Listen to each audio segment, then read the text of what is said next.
ठीक है, अब मैं सिद्धार्थ के पास आती हूँ कि सिद्धार्थ का स्टोरी को कैसे समझा जाए। सबने सोचा कि संचार साथी से मोदी और शाह साहब को सबक मिल गया होगा। संचार साथी का गुस्सा लोगों ने देखा और पूरा सोशल मीडिया और उस पर रिएक्शंस आए। उस समय भी गूगल और सैमसंग और एप्पल जैसी कंपनीज ने अपोज किया।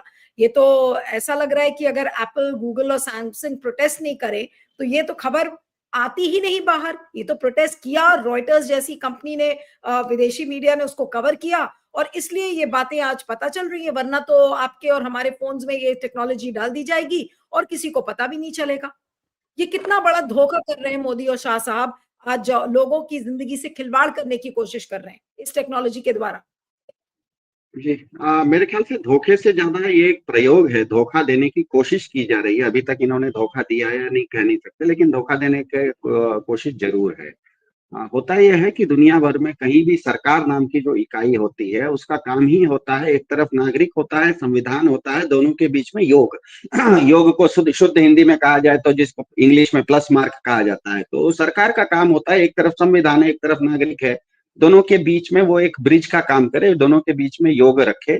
इसीलिए उसके पास कार्यपालिका भी होती है, इसीलिए उसके पास विधायिका भी होती है, उसके पास पैसे होते हैं। हम सरकार नाम की इकाई को संसाधन देते हैं, हम सरकार नाम की इकाई को टैक्स देते हैं, हम सरकार नाम की इकाई को पुलिस देते हैं, हम सरकार नाम की इकाई को सरकारी नौकर देते हैं। क्यों देते हैं? क्योंकि संविधान में एक नागरिक को जो जो चीजें दी जानी चाहिए वो देने के लिए उनको एक पाइपलाइन दी जाती है। तो सरकार का काम होता है संविधान और नागरिक के बीच में योग करना। लेकिन भाजपा क्या कर रही है? भाजपा कर रही है नागरिक और संविधान के बीच में एक खाई खोदने का एक प्रयोग कर रही है। ये कोशिश कर रही है कि दोनों के बीच में खाई खुद जाए ताकि नागरिक अलग हो जाए और संविधान हो जाए। एक ये कोशिश ऐसी है कि कुछ ऐसा संयोग बन जाए ताकि इस देश के नागरिक को हम प्रजा बना सकें, क्योंकि लोकतंत्र में कहीं पर भी प्रजा नहीं होती, लोकतंत्र में नागरिक होता है, नागरिक के कुछ हक होते हैं। वो आपके घर का जानवर नहीं है, आपके हमारे घर का कुत्ता या बैल नहीं है कि मालिक जैसे चाहेगा वहीं रहेगा। बैल को आप जिस खूंटी में बांध देते हैं, बैल बेचारा उस खूंटी को खोल के नहीं जा सकता, क्योंकि वो आपका बैल है, आप मालिक हैं।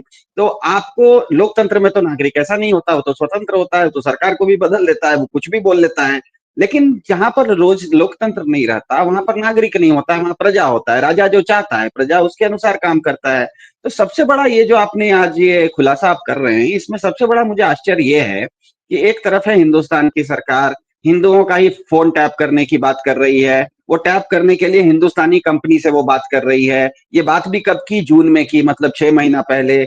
यहाँ की हिंदुस्तानी कंपनियों से ही वो जून में राय मांगती है और 6 महीने तक हिंदुस्तान का हिंदू बहुल गोदी मीडिया, मूर्धन्य हिंदू एंकर इस पर कोई समाचार नहीं चला रहे हैं। ये नीलू व्यास आज चला रही हैं, 3 दिन पहले इसका जो खुलासा होता है वो भी समाचार निकलता है। हिंदुस्तान से बाहर बैठे वैश्विक मीडिया है, रॉयटर्स नाम की संस्था, रॉयटर्स ने इसका न्यूज निकाला। और ये न्यूज सही इसीलिए है क्योंकि इस पर जब उसने सब लोगों से पत्र व्यवहार करके पूछा तो कोई जवाब देने के लिए आज तैयार नहीं है, मतलब आप छुप रहे हैं।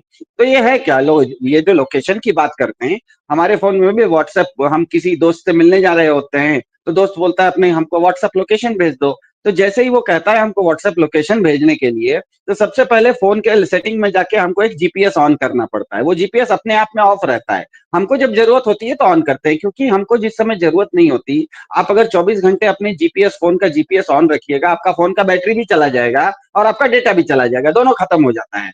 तो इसीलिए हम अपने फोन का जो जीपीएस लोकेशन है वो जब जरूरी है तब चलाते हैं, जिस समय जरूरी नहीं है तब ऑफ कर देते हैं। सीधी सी बात है, हमको जरूरी नहीं है तो हम जीपीएस लोकेशन ऑफ करके रखते हैं। तो हुआ ये कि जून में, इस साल जून में संचार मंत्रालय, भारत में एक संस्था है सेल फोन ऑपरेटर्स एसोसिएशन, उसको एक पत्र लिखता है और ये सेल फोन ऑपरेटर्स एसोसिएशन उसके जवाब में उनको लिखता है कि ये जो आप हमसे मांग कर रहे हैं कि हर फोन का जीपीएस लोकेशन 24 घंटे तक ऑन रहे, ये हम नहीं कर सकते हैं। ये करने के लिए आपको फोन की मैन्युफैक्चरिंग कंपनी को कहना पड़ेगा। तो फोन की मैन्युफैक्चरिंग कंपनी को जब कहा गया तो फोन की मैन्युफैक्चरिंग कंपनी, ध्यान में रखना है कि भारत में कोई भी फोन, मोबाइल फोन मैन्युफैक्चर नहीं होता है। मोबाइल फोन सारे के सारे उसका उत्पादन जो होता है ये ताइवान में होता है, चीन में होता है, जापान में होता है, कोरिया में होता है। भारत में जो कंपनी मेड इन इंडिया नाम से बेचती भी है वो केवल असेंबल यहाँ करती है, मतलब उसका जो किसी भी फोन की जो टेक्नोलॉजी है, उसका जो मदरबोर्ड है, उसका जितने भी अंदर की मशीनरी है, पार्ट पुर्जे हैं, वो भारत में नहीं बनते, केवल भारत में असेंबल होते हैं।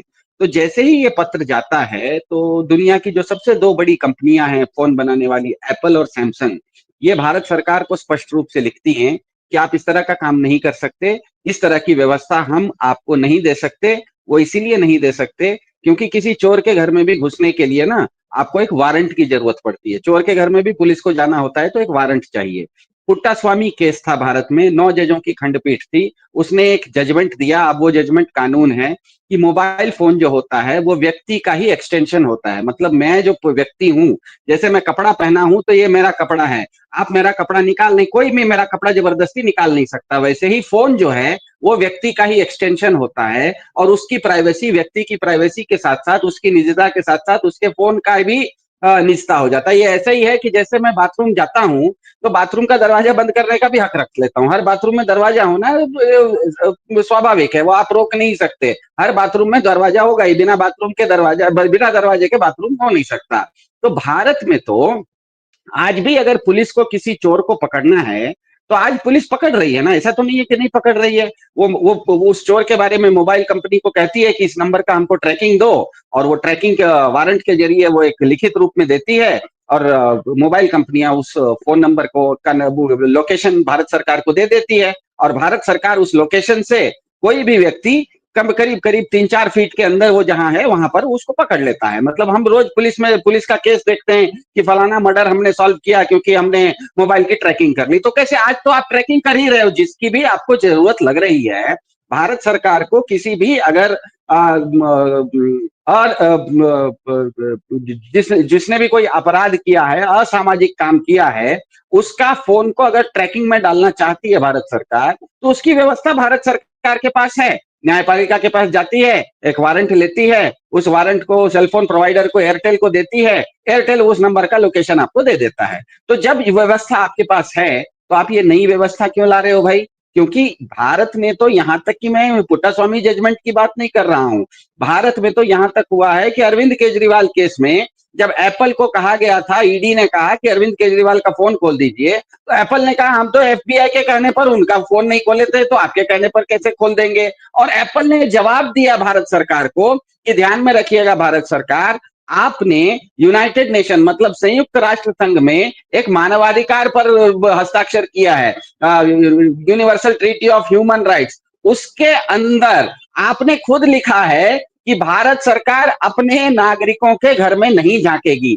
तो भारत सरकार एक तरफ तो दुनिया को कहती है कि हम नागरिकों की जिंदगी में नहीं झांकेंगे, दूसरी तरफ आप अपने फोन की कंपनी को कह रहे हैं कि मुझे अभी तो नागरिक कहाँ है ये आप हमको बता देते हो, अभी तो बस ये मालूम पड़ रहा है कि बाथरूम में है, क्योंकि अभी आप वो लोकेशन ट्रैकर, अभी जो मोबाइल कंपनी से आप किसी चोर का पकड़िए तो आपको लोकेशन ट्रैकर दे देता है, लेकिन लोकेशन ट्रैकर क्या देखा कि ये बाथरूम में बैठा है। अब भारत सरकार को चाहिए कि तुम बाथरूम में शावर के नीचे खड़े हो या टॉयलेट सीट पर बैठे हो, क्योंकि दोनों के बीच में भी तो 3 मीटर का फासला होता है। तो अब मुझे समझ में नहीं आता, ये तो शाहरुख खान की एक पिक्चर थी, किरण किरण किरण, वो बोलते थे, मतलब ये तो स्टॉकिंग हो गया। ये तो कोई पागल आदमी जिस तरह से अपनी महबूबा के पीछे वन वे ट्रैफिक में पीछे पड़ा रहता है, स्टॉकिंग, इंग्लिश में उसको स्टॉकिंग कहते हैं, पीछा करना कहते हैं, तो ये तो पीछा करने जैसी बात है। तो ये मुझे समझ में नहीं आ रहा है कि बहुत सामान्य सी चीज है, हर आदमी जानता है कि किसी भी पदार्थ को पाने के लिए आपको एक प्रक्रिया से गुजरना पड़ता है। कोई भी प्रोडक्ट आपको पाना है तो उसके पीछे एक प्रोसेस होता है। मुझे अपने पड़ोसी के घर में जाना है, दीवार के उस पार है, लेकिन मुझे जाना होता है तो मैं अपने घर से निकलता हूँ, दायां टर्न लेता हूँ और उसके दरवाजे के ऊपर जाके खटखटाता हूँ कि मुझे तुम्हारे अंदर आना है। मैं ये तो नहीं कर सकता ना कि हमारे बीच में एक दीवार है तो दीवार तोड़ के मैं घुस जाऊंगा पड़ोसी के घर में। तो आपके पास जब इस देश में एक व्यवस्था है, एक प्रक्रिया है, एक प्रोसेस है, जिसके अंतर्गत भारत के किसी भी व्यक्ति के फोन का मोबाइल ट्रैकिंग करने के लिए भारत सरकार किसी जज के पास जा सकती है, उसको प्रथम दृष्टया बता सकती है कि इस आदमी ने कुछ गलती की है, मुझे इसके ऊपर, जिस तरह से आप किसी के घर में खोज करने के लिए पुलिस वारंट लेती है, वैसे ही मोबाइल ट्रैक करने का आप वारंट ले सकते हैं।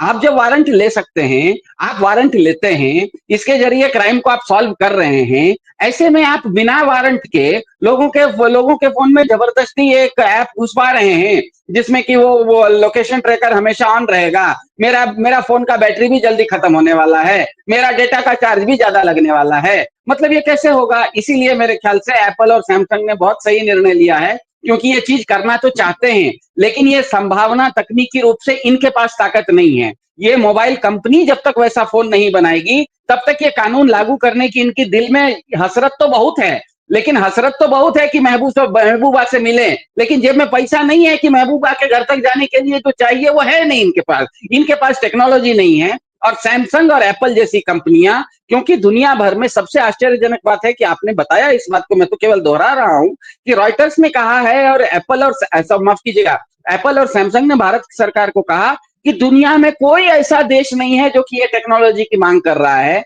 आप काहे के लिए मांग कर रहे हो। तो मेरे ख्याल से ये भारत सरकार का, जिस तरह से आदर्श जी ने कहा, कहीं ना कहीं इनको जिस तरह से श्रीलंका में हुआ, जिस तरह से बांग्लादेश में हुआ, जिस तरह से नेपाल में हुआ, हम देखते हैं कि कभी कभी सोशल मीडिया के चलते लोग जब जागते हैं तो कुछ ही घंटों के अंदर मामला बहुत सत्ता परिवर्तन हो जाता है, लोग सड़कों पर आ जाते हैं।